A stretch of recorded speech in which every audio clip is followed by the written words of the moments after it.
Welcome to Jets Rewind. This is Marty Schupak, and of course, Rob Waltz is calling right away. But anyway, He's psychic. He's a psychic. It's really incredible. I'm joined by Ralph Schrager. Are you there, Ralph? I'm here, I guess. Yeah. Barely hear you. I think the Oh, really? Oh, was it a call? No. Now I hear you fine. It was just because of this call. And Ralph is in. Where are you now? I'm in Belmont today, but I'll be in Sarasota. I'm flying to Sarasota on Sunday during the game, which is fine with me. It might be Ray and me. Yeah. Ray, and how are you doing? Good. Just waiting for another eventful Sunday with the Jets. Well, it's uneventful, I would say. Okay, but anyway, I'm just emailing this guy. We have a full show today. We got a huge game. Oh, it's an extravaganza. Yeah. Coming up. It's everyone is excited in New York. Of course it's going to be pouring rain again. Is it? Oh, God. Yeah, what else is new Sunday? But I think we have two classic trivias. Let me make a couple of announcements before we get Ralph's, because Ralph's a classic trivia. Mine's just regular trivia. CJ Uzomah is on the injured reserve list. Oh, we're done. They activated Kenny Uboa. For Sunday, Jason Brownlee is out. Wes Schweitzer is out. JFM is questionable. He's going to play, though. And interestingly, for Houston, tight end Dalton Schultz is out. We all know what happened. Frank Dell, which I'll get into. Tank Dell, I'll get into wide receivers, who's having a great year. He was on the injured reserve. Center Jared Patterson is on the injured reserve, and at the end of November, Titus Howard, the very fine offensive tackle, went on the injured reserve. So it's the time of year where it's kind of attrition. But this brings us to Ralph Schrager, who is always full of trivia questions. And later, I got to tell you guys about this book I'm reading about the old AFL. Yeah. But go ahead, Ralph. I'll bet there's some wonderful stuff in there. Yeah. Okay. The question is this. Since Joe Namath was drafted by the Jets, I don't know how many, they've probably drafted 25 or 30 quarterbacks in the last 55 years. Can you, in the last 5 years. Yeah, really. Can you tell me, of all the quarterbacks they have drafted since Namath, which one in their career has the most touchdown passes? This isn't a repeat question? No, it's not a repeat question. And the one thing I'll say is it doesn't necessarily, they don't have to necessarily be with the Jets, all the touchdown passes. But we drafted him. Okay. But he had to have been drafted by the Jets. Okay, so it's not Aaron Rodgers, obviously. He's not part of the question. No, he wasn't drafted by the Jets. Right. Well, I don't know if it's a trick question. Does this include Brad Smith? I'll give you a hint. The answer is not Christian Hackenberg. Okay, I'm going to ask my question now, which I'm going to look for an immediate answer. Okay. This season has been compared to the historic 1996 season when the Jets went, I guess, 1-15. The Rich Kotite. A lot of Jets Rewind fans probably were born that year or right after it. But, up till this point, the Jets have played 12 games. They're 4-8. Now, the Jets have scored 171 points. I'm going to ask you each a question. I want you to come in within 10. The first 12 games of that 1996 season, the Jets were 1-11. As you guys know, they beat Arizona. Yes, Arizona. Thank God for Arizona. So the question is, within 10 points, how many points did that Jets team score in 1996 in their first 12 games? Now, keep in mind, I'll repeat again. Think about it. I'm going to ask for an answer right away. I'm going to start with Ray. The Jets right now have scored 171 points. Okay, in 12 games. In the 1996 Jets season, within 10 points, how many points did that team score? Ray, Did you give the 11 game total, or was that some other season? What do you mean 11 Earlier you games? said after 11 games they had. No, 12 games. The 4 Oh. and 8, and their 12 games, their first 12 games. Okay. I'm trying to compare apples to apples, though it's hard to do these. I still think that the Patriots have less points than the Jets, don't they? I know, but this is a Jet show. I know. I'm just curious I know. because Yeah. I wonder if they passed them last I night. was gonna say They might last have. night's big. All right, Ray, 100 I'll say go ahead. say 160. Oh, you think it's less? Yes. Okay, Ralph. I'll say 210. Ooh, Ralph, the man. The answer is 211 points. Wow.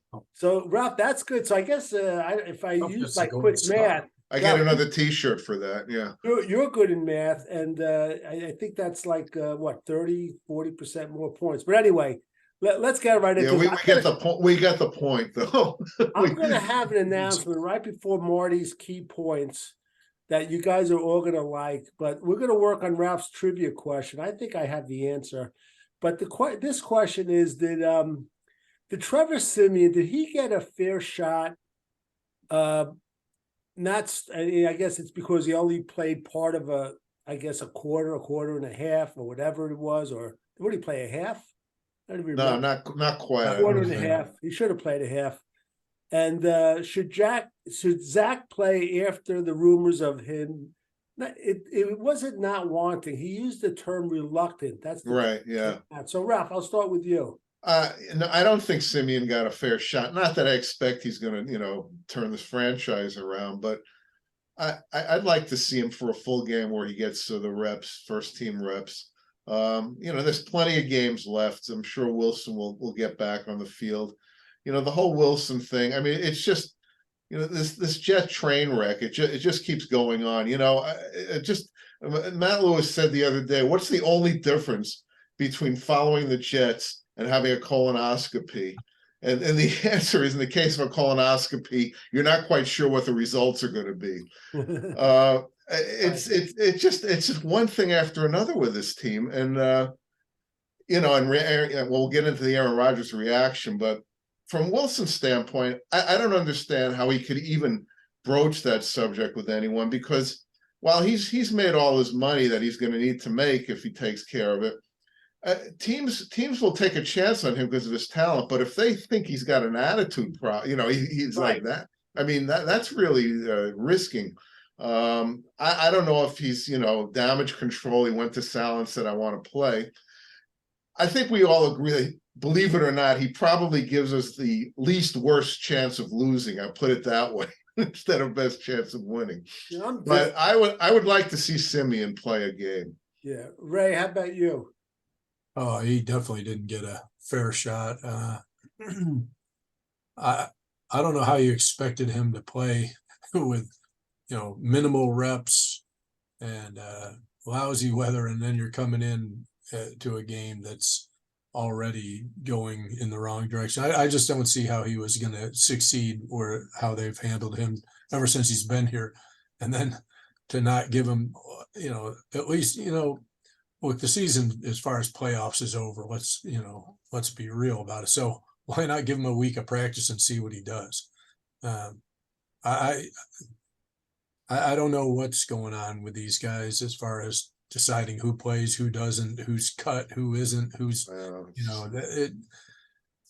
I think the only reason that they haven't already cleaned house is Rodgers. And I think Sal would already be gone. And I think Joe Douglas would have to be worried about whether he'd be gone or will be at the end of the season too. But I think pending what Rodgers does, it will determine how fast the house cleaning begins. Yeah, I can't stand this Zach Wilson. I said it from day one. I don't even want to see him play. I'm going to force myself to watch that game. It's amazing. He has like 2 weeks, or what do you have, 3 weeks or 2 weeks off?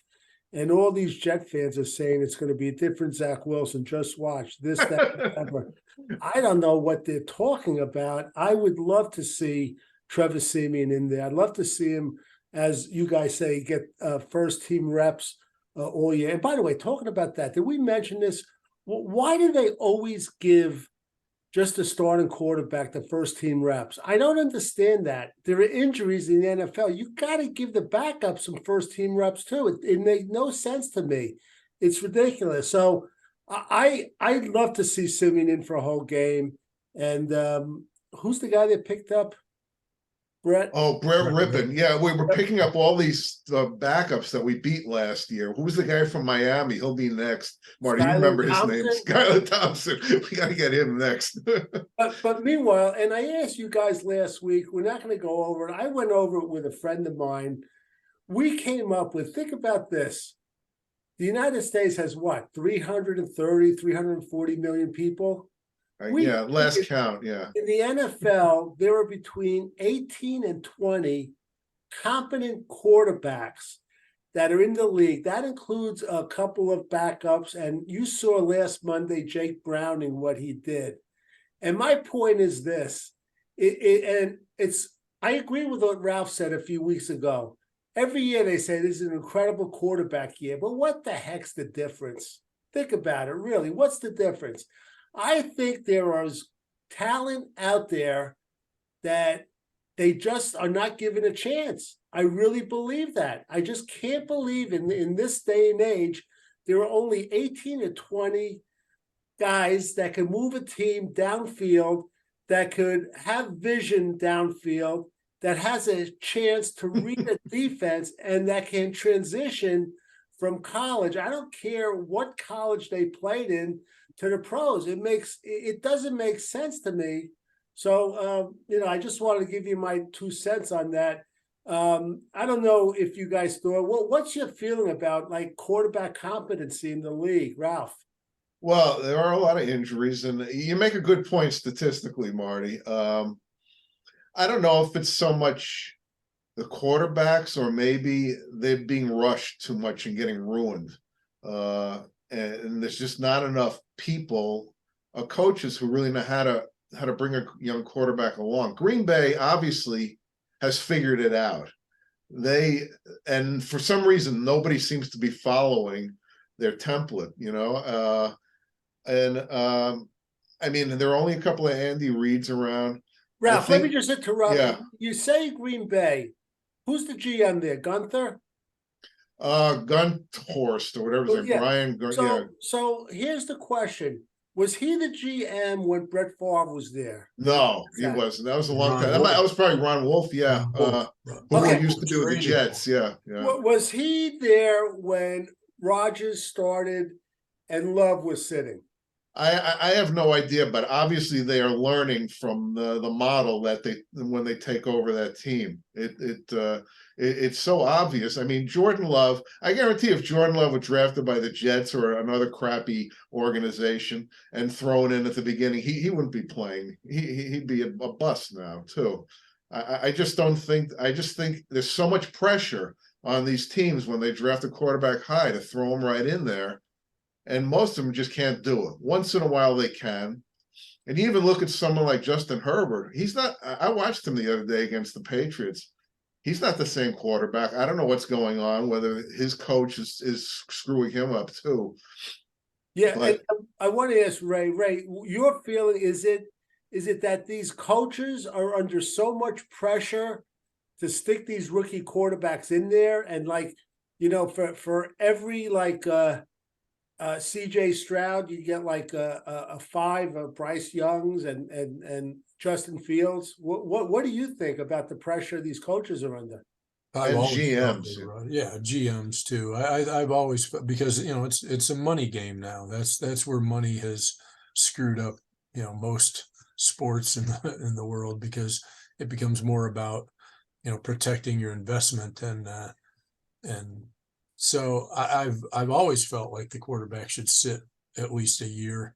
I mean, there are exceptions, and some guys can step in like a Burrow or some of these other guys, but that's not the rule. But that's become the rule that they play. And I don't understand guys who played NFL quarterback like Dan Orlovsky and these guys on the TV who say, no, they need the experience. They aren't going to learn anything sitting on the bench. Get them on the field. Well, yeah, if they're not getting crushed every play and and running for their lives, I mean, that's where they get ruined. They end up getting happy feet because they aren't being protected, much like our last 2 or 3 quarterbacks who haven't had a line to block for them for years. I Right. think Let me that's just part of it. yeah. Huh? Let me just interrupt for a second, because we always agreed on the premise that when they had the two-a-days, that there were less injuries, though we have no proof because of the pounding, some of the soft tissue takes to build up toughness. Do you think that also extends to the quarterbacks, that just having one session in the summers and not getting enough repetitions there? Oh, yeah, I think if you ask any coach, he'd say that, that they aren't gonna get to teach them as much with half the practices. I mean, practice is everything to the coaches, especially in training camp, especially if you're changing coordinators or changing, your whole system, and you're only getting one, everybody can debate about it, but it's clear that injuries are up. And a lot of it, I'm convinced that a lot of it is they aren't basically going full speed until the season starts. And I'm like, well, you aren't ready to just flip a switch and all of a sudden have full contact if you're just, playing two-hand touch in practice all preseason long. And no starters even play anymore in the preseason games. And you can understand because they can get injured, but it's different. And the other thing I would say about these, quarterbacks who you see come in like the kid in Oakland and who was the one who just tore it up for the Bengals? Browning was his name? Is it Jake Browning? Jake Browning, yeah. Jake, is it Jake or that? Everybody's in love with crap, I'm forgetting names. The kid in San Francisco who was Mr. Irrelevant. Brock Purdy. Could be MVP this year. A lot of that I think has to do as well with the system. They're drafted into a system that fits their strengths. If he was on the Jets, he wouldn't be tearing it up. He'd be better than Zach because he does things on the run and he processes stuff on the move much better. But he'd still be having troubles with this line blocking for him. And I think there are things he didn't start right out of the gate, though. No, he didn't. Yeah. But I think a lot has to do with they just draft. They have the high pick and they almost feel pressured into picking, whoever first or second. And if he doesn't fit your system, no matter what the fans or everybody thinks, you go with the guy who you think's going to make your team better. And so that's where, like when Pete Carroll put Russell Wilson in right away, he fit his system. He had just signed, who was the kid out of Green Bay, the backup for a big contract. And then after the preseason, he's playing Wilson. Flynn. You got the guy who fit your system. Yeah. Matt Flynn. Flynn. And he was big enough to come out and say he wasn't worried about what they would say. He just said, this guy gives us a better chance to win. And I'm going to re-emphasize that a little later on in my 5 points because of my favorite defensive player, Jordan Whitehead. Well, go on. Now, I'm just going to say, we sound like old guys, but back when we started following football, rookies didn't get thrown in there. And even Namath didn't start his first game, but Namath was unusual because he got paid so much. But I know all these players from Roman Gabriel and John Brody and guys like that. They sat on the bench for a couple of years and they came in and they were good. It is tough. I'll never forget Tom Brady's quote. Tom Brady is the best of all time by a mile, was my opinion. He said if he started his rookie year, his first game, he'd have ended up being a third-string quarterback on a bad team. He said there's just no way he was ready at that point. And Ralph, we say it every week about Pat Mahomes, which is the perfect example. Yeah, go ahead. Marino didn't start out of the gate either. Marino, one of the greatest passers in everything. Yeah, he was about halfway through the year. Yeah. But I will say the old guys, one of the differences with the old guys and now is too, they called the plays. That's right. You had to learn how to read defenses pretty damn well back then. Nowadays, you're just, got your armband on. Yeah, that's true. Right. All right, look, I'm going to go through some names. Some we know, some we don't know on the offensive coaching staff. Just give me a quick yes and no if they're back next year. You know that certain coaches are going to be back. there's going to be some heads that are going to roll. They just are after the year. So we'll go back and forth a little bit. All right, Ray, I'll start with you. Nathaniel Hackett, is he back? Same me or Ralph? You, Ray. Oh, yeah, as long as Rodgers is here. Sure, why not? Even if they lose out. I think as long as Rodgers is here, they aren't getting rid of him. How about you, Ralph? Yeah, unfortunately, it seems to be the case. Unless Rodgers realizes what a nightmare this team is and decides not to. Okay, So, Ralph, your favorite quarterbacks coach, Rob Calabrese, is he coming back? the guy has never done anything, and he seems like he's Teflon. I see him on the sideline talking to those guys, the quarterbacks, while they're looking at the iPads, and it's like, what is he doing? I mean, what has he done? He can't be back. He can't be back. How about you, Ray? No, I don't know who they're going to take, but as long as it's an upgrade, which is probably not saying a lot, but yeah, we got to have somebody. Daboll made a difference as a quarterbacks coach. You could see that everywhere he went. So if we can get somebody in that caliber, sure, why not? Get him in here. Ralph, Ray is so consistent. Whenever you ask him questions, he always says, well, tell me who we have available. If you talk about a quarterback, a draft, he's any of us three could do the job that Calabrese is doing. Okay, all right. But it's the same with the head coach. Every time I know. Making an upgrade, we bring in Adam Gase. Is that an upgrade? No. All right, Ray, I'll start with you. The next one, passing game coordinator Todd Downing. He back, Ray. God, I have no idea. Sure, why not? I mean, I think a lot of the passing games, everything's tied to the offensive line. So get to the offensive line coach. Let's talk about him, because if our line's better, our passing game's better. But, I'll tell you something, Ray, because the question was asked specifically to Salah about Nathaniel Hackett, and his answer was, why don't you go review the All-22? That's when they focus in. And according to Rich Cimini, he said a lot of receivers are open that the quarterback isn't seeing. So he was like insinuating that as bad as Hackett seems, he's calling plays that are putting receivers open. Well, we've seen that. You even brought it out in podcasts that he isn't seeing. He missed an open guy, on several occasions. You'll bring it up, and it's true.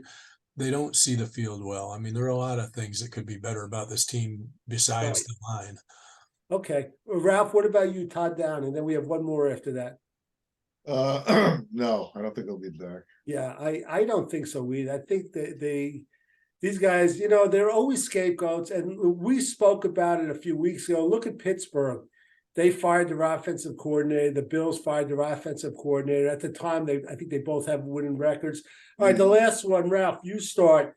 Offensive line coach, run game coordinator, Keith Carter. No, I don't think he's back next year. I think a disaster. Run game coordinator. Worse, their running game is worse than their passing game. Yeah. Ray, how about you? Yeah, I don't think he'll be back. What running game is what comes to mind? You have to have a running game before you can coordinate it, and we don't have one. He can't come back. I agree. He can't come back. Special announcements. We're going to have something new starting in our next preview show. Let me give you my email, Jets Rewind fan. My email is greenrewind@gmail.com. That's the color green, rewind@gmail.com. We're going to take questions from 5 people. Okay, 5 Jets Rewind fans. You could just email me the questions, and we're going to take the best 5, and then we're going to pick out of the 5, out of the hat. I'm going to do it right on the air, and the winner is going to get this T-shirt, a Jets Rewind T-shirt for free. And it's designed by our graphic design expert, Ray Clifford. And we do have a limited supply, and we're trying this out. We want to do like one T-shirt. And if you do win a T-shirt, you could still keep sending in questions.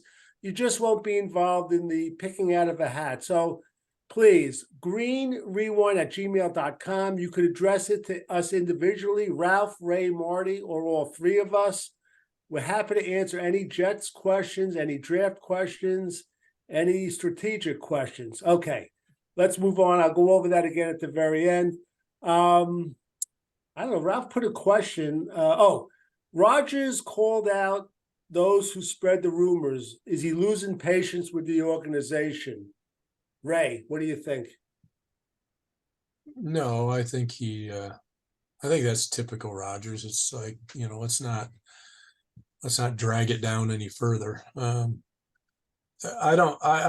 glad he did, because I can't stand rumors going around, especially if they're coming from guys on the team. Either it's like Herm Edwards used to say, if you got something to say it, own it. Don't be throwing it behind the scenes and just to get it out there. If you really believe that, get it out there and own it. And, and I'm all for that. If you don't like something, say it, or otherwise keep it to yourself.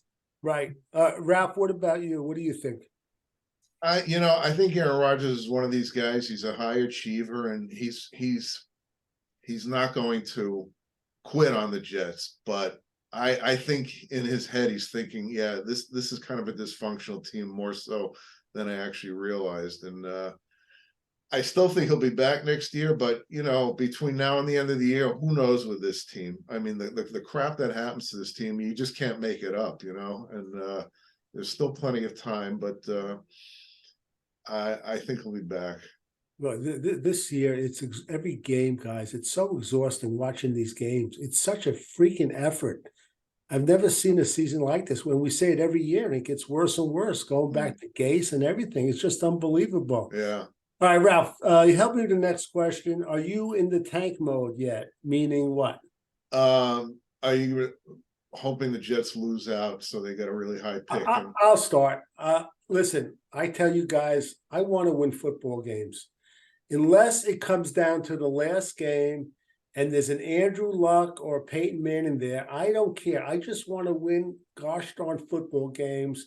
I agree with Ralph that it doesn't make a heck of a difference if you draft a quarterback 4th or 25th or in the 5th round or in the last player in the draft, like Brock Purdy. I want to win football games. That's why I follow the Jets. That's why I follow the NFL. Ray, your feeling? I mean, I say the same thing all the time too, in that I'm in tank mode as far as it goes. And I mean, we're not going to make the playoffs, so the better pick we have, great. But at the same time, on Sundays or whatever night that the game is on, when I'm sitting in front of the TV, I'm not cheering for them to lose by any means.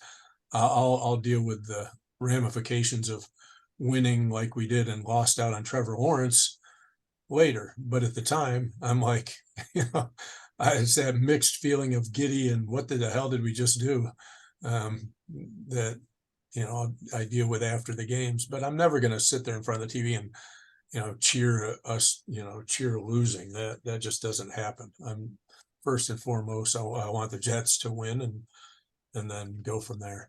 Right. I find when my team wins, Monday is so much better. It's just the coffee tastes better, the scrambled eggs taste better, the toast tastes better. It's just so much better. Ralph, how about you? Well, like in the Atlanta game last week, I was rooting for the Jets, but when things bad happened, it really didn't bother me that much because I've lost hope. And when the game was over, I just said to myself, okay, that's another loss. I have no problem with that because, if they did squeak out a win against a bad Atlanta team, to me, it's kind of an empty feeling. I'm not kidding myself. I watch my teams try, screw up and not bottom out, and they're in limbo, NFL hell, the Jets are, and the Knicks have been in NBA hell for years because they get these, middling picks and they never get great players. And these other teams go bad and then they pass them. I'm tired of that, really. And you think you want to get that second pick back, right? The higher the pick, it's not only maybe getting a great player, but it's also it's an asset to, Yeah. you know, where they could trade if they had like a top 4 pick, they could still get like a 15th in the first round and get a second round pick. And Maybe even that would be more. really, really valuable. And, Yeah. you know, you talked about these quarterbacks. We'll go into it later when we do our Heisman picks, but they're going to be saying that about this class too, Marty. It's I know. And if what's his name, the kid from Texas, what's his name? Yours. Quinn Ewers. Yours and what's who's the other guy who might who's supposed to, McCarthy. yeah, no, is it McCarthy? It was someone. Michigan? Yeah, he's No, he's good.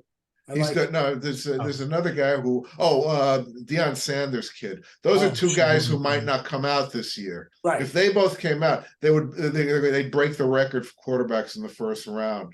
And it's going to be another one of these classes. You know, the last 2 classes that they were building up were Darnold's and Wilson's class. Both were busts, you know. And so you don't listen to any of that chatter. But there's, you know, if brought around quickly the right way, there's a lot of talented quarterbacks. You know, I'm sure they'll get screwed up, a lot of them, but yeah, I happen to like.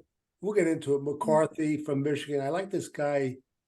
I looked at some of the tape. He's from Tulane, Mike Pratt. He looked pretty good. You're looking at as a later round pick for him. Yeah, for Pratt, like the 4th round. All right, Ralph, a little music. We're going to go over to Okay, the Jets are playing the turnaround Houston Texans. Here are my 5 key points. Key point number 1. Even though Quentin Jefferson is quietly having a pretty good season, less that stupid penalty 2 games ago, he's been credited with 6 sacks. I would line up Quinnen Williams over center. I think the best way to pressure C.J. Stroud is up the middle, forcing him to move outside the pocket. And also, I would blitz, but not a full blitz, only blitz lightly. That's point number 1. Point number 2, we say it every week. And these coaches, they follow our advice, as Ralph says, like 4 weeks after when it's too late. More reps for Ashton Davis, less for Jordan Whitehead. I got to tell you a Jordan Whitehead story, too. Whitehead has allowed 8 touchdowns into his coverage. No other safety has allowed more than 5. Whitehead has allowed 20 receptions for 362 yards, the 4th most yards allowed among safeties. His average of 18.1 yards per reception ranks 2nd worst among the 50 safeties who have defended at least 15 receptions. And last but not least, Whitehead is one of the most inefficient tacklers at his position. He has been credited with 15 missed tackles, which stands at the 2nd most in the NFL among safeties and the most among Jets defenders. It's a no-brainer. Ulbrich and Salah are out of their minds. And by the way, I want to give a special thanks to one of our biggest fans, James Miller, who sent me info on that. It's an article that was, I guess it was written by Michael Nania. It was the article. So that's point number 2. I'm so sick of this Whitehead. We've been talking about him for weeks. And of course, Ray, what do I get? You know, I'm on Twitter. So what do I get on Wednesday? I get a tweet from Jordan Whitehead. Don't let me down. Vote for me for the Pro Bowl. You gotta be kidding. It's unbelievable. All right. Point number 3 out of Marty's 5 points. I want Zach to take 100% of the snaps over centers. No shotgun. I don't want him to bail out too quickly. Take the 3-step drop. Xavier Gibson is looking more and more comfortable. You have Garrett Wilson. I don't want he drops back like these 7 steps and he keeps going backwards. It makes no sense to me. So that's point number 3. I'm going to give you 2 new plays when he's over center. Point number 4, have a naked backfield and have Zach do a quarterback sneak. It'll be open for 12, 15 yards, and you'll make the defense honest after that, and a regular college quarterback option to Breece Hall. Point number 4. Point number 5, this is a tough one. C.J. Stroud could have been the best 2nd pick of the draft in a long time. Ralph would know if there's been anyone better. Yeah. The kid has 20 TDs, 5 interception. He's thrown for over 3,500 yards, but we caught a break because Tank Dell, their third pick, is out. Dell, he's had 7 touchdowns and he averaged 15.1 yards per receptions. But what the Jets have to do is you have to disguise the defense on every play. As I said before, pressure the middle. The Cardinals lost 21-16, but in that game, Stroud threw 3 interceptions. He got some pressure up the middle.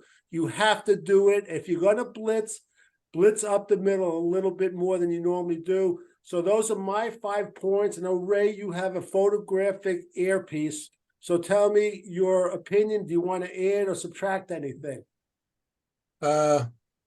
I don't really care about the shotgun thing as long as they don't do it at the dumbest moments. Sometimes they put it in shotgun when it would be helpful to have the defense worry about a handoff. But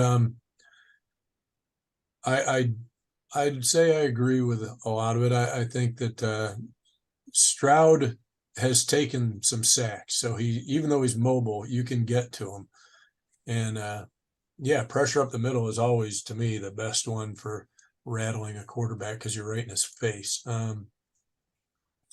Jordan Whitehead's been the bane of our defense for a few years now, and his tackling is horrendous because he thinks he's Ronnie Lott, and I say it all the time. He doesn't wrap him up, so he thinks he can knock him over, and he never does.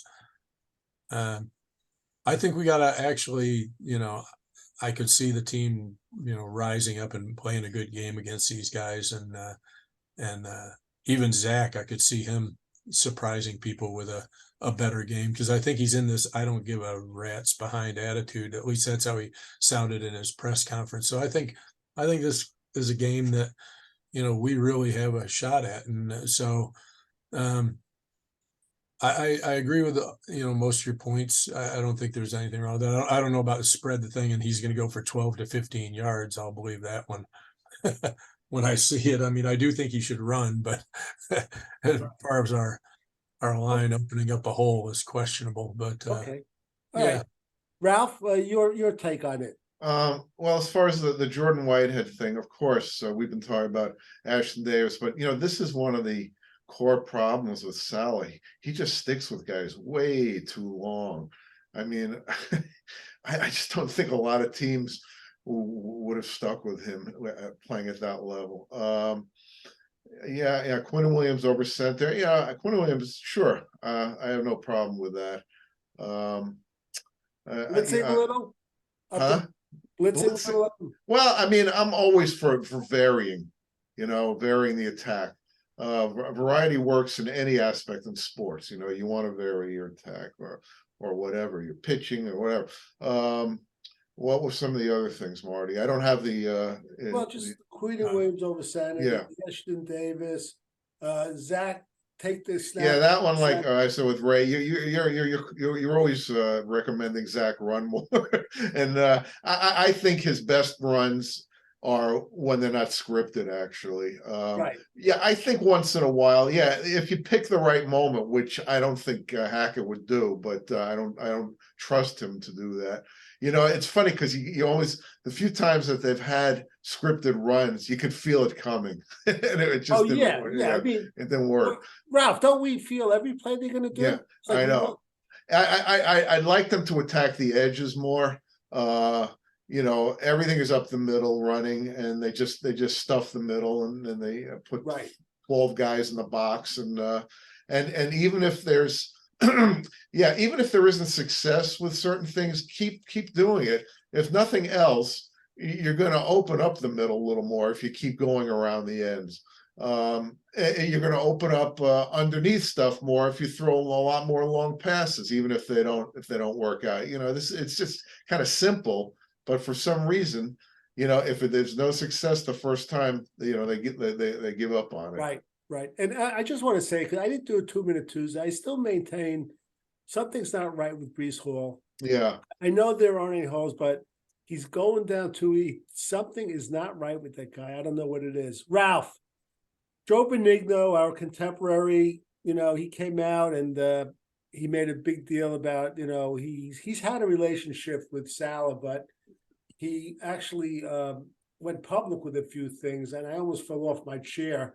Do you think he threw Salah under the bus? I think it was. I can't believe he did that after Salah gave him his trust. I mean, Salah's probably going to learn a lesson from this, and I think it was embarrassing and an unprofessional. And I think I'm sure he regrets it now, but I think it's too late. How about you, Ray? Oh yeah, he threw him under the bus. He never. That was clearly something they had developed what Salah thought was a relationship, that he could say something to him, and it wasn't going to end up on the radio the next day.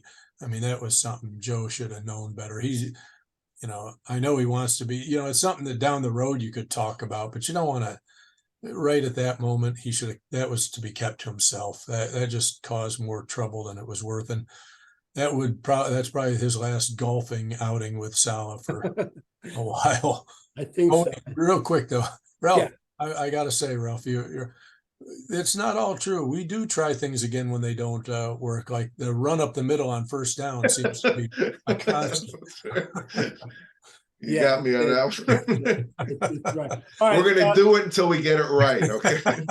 We're going to do our famous over-unders, and we're going to start now with Ralph. Does C.J. Stroud over-under, does he pass for 275 yards? All right, I got a quick question for you. Do you know what quarterback has passed for the most yards against the Jets this year, and how many it was? This year? Yeah. Oh God. Probably O'Connell in that. I don't think so. Let's see. I wasn't the Chief game. I'm guessing. I don't know. Was it Dallas? That was my guess, but he had 255, and probably only because they were ahead by a lot.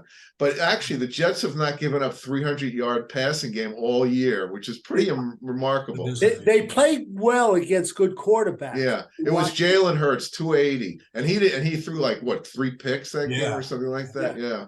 So so that's sort of this question. C.J. Stroud, is he going to be the first guy to break 300? I'm going to say no. I'm going to go under at 270. Okay, Ray. I said, well, what was the limit at 280? 270. 75. 275. Yeah. Okay. I said over, but I don't know. I wasn't thinking he was going to tear it up. I just think they'll be throwing a lot. I'm going to say under. I'm going to say that, like I just said, the Jets do well against these quarterbacks. Next one, Zach Wilson. I'm going to start over under 225 yards passing. I'm going to say under. I won't believe it till I see it. Unless like he throws like a quick slant to Garrett Wilson, he breaks a screen to Breece Hall. I'm going to say under. Ray, what's your feeling? I think Zach might have a decent game. I think he's not going to. I think he's in that I don't give a crap mode, and that might help him a little. I'm going to say over. I'm not saying he's going to be over by a lot, but I think we can move the ball on Houston. Houston's got a good defense. It's not smothering, but they've got a good defense. Yeah. Ralph? Well, I came up with this number, and now I can't even decide. It's kind of tough. I think they're going to be playing from behind. I think he's going to go over. Yeah. Okay. All right. Ralph, start with you. Breece Hall, 35 yards rushing. That's unbelievable. Isn't that what it's come to? We're going to Scott Durkin numbers. You know that? I have to go under. Because if it does break one, it'll get called back inevitably. So yeah, no, go ahead, Ray. I'm trying to sound positive and saying over, not necessarily. He might get 40, or something like that. So yeah, I'm going to go under until it's good. It's the eye test with him. All right, Ray. Ashton Davis, a half is the over under for an interception or him causing a fumble. Now he's been really good this year. He's like the Dwight Lowry of the team this year. Yeah, so but now that he's in the spotlight, I'm going to say under. Right, I'm going to say over. I'm going to say he's going to continue on. Ralph? I kind of like Ray's thinking on this, but I'm going to say over because he's going to get more snaps. I think he likes to go after the ball. So I like him. I hope he's over. Yeah. Jets. I'm going to start Jets defense 2.5 sacks. I'm going to go over. And you know what? I just got to add my 2 cents. I want Sal to start playing the refs and say, every team is holding our number 11, Jermaine Johnson, on almost every single gosh darn play. Please watch it, because when that guy is not held, that guy is unbelievable. So I'm going to say over, and Sal has got to play the refs a little bit. Ray? Yeah, I said over, and I agree with you. That's what I said last week when Arthur Smith was working the refs just about every play, and Salah stood there stone faced no matter what the call or situation was. And I'm tired of that. I want to see him start, acting like the guy I thought we were getting. And so, yeah, I want him in the refs here all game long. Okay, Ralph? I'm going to go under, and I want McDonald to get a lot of playing time. Occasionally he looks close, like he's getting there, but he doesn't get enough reps to really get into a rhythm. And it's getting embarrassing. The guy hasn't had a sack this year. I mean, statistically he's got to be one of the worst first round picks right now. And but we know he has been good with pressures. Yeah, for the time but you're right. He's got to put up or shut up sometimes too. I think he's got to put on a little more weight too. He does, but he still should be getting few sacks this year. And he just, I see him make a nice play, and then I start watching, and he's gone. Yeah, and he doesn't get back on the field for a long time. But believe it or not, they do that with Queen and Williams too sometimes. With him sometimes, but Williams, he gets they'll make a great play. They pull him out. It's a breather, All right. Jets point total. Okay, 13.5 over under Ralph start. I'm gonna say under. I mean, it's always the best bet with the Jets. I'm gonna go next. I'm gonna say under 2. Ray? It's a clean sweep. I think they can do 13 is my okay. And remember, it's supposed to rain all day. It's gonna be actually seasonably warm, 55 to 60. Yeah. All right, we have, I guess it's the Heisman is coming out Saturday, Ralph? Yeah, Saturday night. Yeah. The Downtown Athletic Club in New York City, and we're gonna make our prediction. Oh, you want us to do the order? Well, there were the 4 finalists. Who do you think? Yeah. All right, I'm gonna start. I'm gonna say Jaden Daniels is gonna get the Heisman. First, I'm going to say second in the vote is going to be Bo Nix. Third is going to be Michael Penix II. And fourth is going to be Harrison. What's his first name again? Marvin, yeah. Marvin Harrison Jr. So that's my order. Go ahead, Ray, you go. I really don't. I have so little interest in the Heisman or most things these days when it comes to college football. But I'm just going to say Penix because he beat Nix twice. And then I think it may be Daniels. To me, it's a toss-up whether Daniels or Nix gets the second one. I think Harrison will come in fourth because the MVP, it's kind of like in the NFL, it's a lot of times the quarterback because that's what everybody looks at. But so I think receivers and running backs get swept to the side. Harrison's unbelievable. That guy's going to be something else for whoever gets him in the NFL. But I don't think he'll crack the top 3. Well, I want to ask you a quick question before we get to the game prediction while we're on college. Not knowing exactly how it's going to pan out, though, it looks like Chicago is going to pick first with the Panthers pick. And let's just say that the guy from Caleb Williams decides he will play there. He goes number 1. The guy from North Carolina, whose name escapes me for a second, what's his name? Drake May. Drake May goes 2. Let's say Jaden Daniels goes 3. Let's say the Jets pick 4th. Do they take Marvin Harrison, Ralph? Would you take him? Well, they could either go that way or the tackle. Penn State tackle or Notre Dame tackle. I think they'd go with the tackle. Okay, Ray. Unless they go with a quarterback. Yeah, I don't know if they'll do that early. Ray, what about you? I'd love Harrison, but you know how I feel about the offensive line. I'm taking it. If we have a top tackle available, I think they could do that. Or I think they do that, or maybe trade back and get some picks like we discussed. But my last choice would be take a quarterback at this. Yeah. Okay. Marty, I want to give you my Heisman picks. I never. Oh, gave I'm them. sorry, Ralph. Go ahead. I'm close to you, Marty. I go Daniels, Nix, Harrison, Penix, and my reasoning is that because Penix and Nix are from the same region, you know, I think Nix might take some votes from Penix. Cancel each other out, kind of. Yeah. You know, I've watched a lot of film of these guys, and I've really, you know, I think Jaden Daniels, he might be the second quarterback picked. I think his stock is going up, up, up. And not that I don't like Drake May. Drake May's talented, and he could easily be the best of all of them. But I think those three are going to go 1, 2, 3 in the top 4 or 5. Definitely. What about his frame, Ralph? Jaden Daniels. I mean, he you know, I think he'll fill out, and I don't think his legs. Watching him now at LSU, I remember when at Arizona State, when I first saw him. Oh my God, he was so thin. But even between then and now, I see him filling out a little bit more. So I'm not really worried about it. He's a strong runner. I think a lot of people are going to look at him and see him as the next. What's the kid on Baltimore? Lamar Jackson. And I think he might be better than Lamar Jackson. Really? Yeah. Wow. That's impressive. Mm. I have to see. All right, game predictions. I'm going to go first. The Texans will beat our New York Jets 13-10. Ray? I also think the Texans will do it 17-13. Okay, Ralph? I'll go 2010 Texans. Texans. Okay, it's a clean sweep.